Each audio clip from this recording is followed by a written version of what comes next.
Malaking bagay din na mapunta ka sa PBA. Pero Sonny, napanood ko sa isang sports reporter, si Jillian. Greetings pala kay Jillian. Sonny, totoo ba na nanghehiram ka lang dati ng sapatos, tapos hindi pa kasya sa'yo na Steph Curry daw na sapatos? Opo, kasi nung una kong punta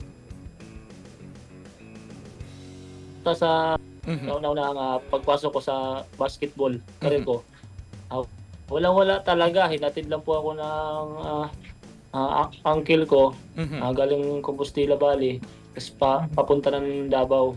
Kaya nung una, wala talaga akong dalang sapatos, wala talaga. Ta's yung kinausap ko lang yung isa do'n, kaparehas ko lang din, probinsyano din kami. Mhm. Yung kinausap ko ta's puwedeng makahiram ng sapatos. May naman siya, kasya-kasya naman siya, pero kasi ano na ako no'n 5'11" siya, Mhm. 5'9" lang ata siya, eh. Siyempre malayo siya. Sonny, Kaya yun. oo. Sonny, gusto ko lang follow up no tungkol to no. Sa ngayon daw, nakatanggap ka na rin ng mga sapatos mula sa teammate mo na of course PBA star Scottie Thompson. Yun na ba yung ginagamit mo na sapatos ngayon sa PBA? Opo, ginagamit ko po, yung sapatos ni Kuya Scottie, bale tatlo na yun, eh.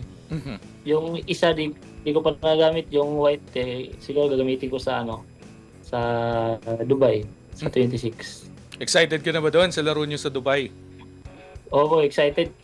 First ano ko din, eh, first, Out of the country. oo, out of the country, pinakauna-unahan yun.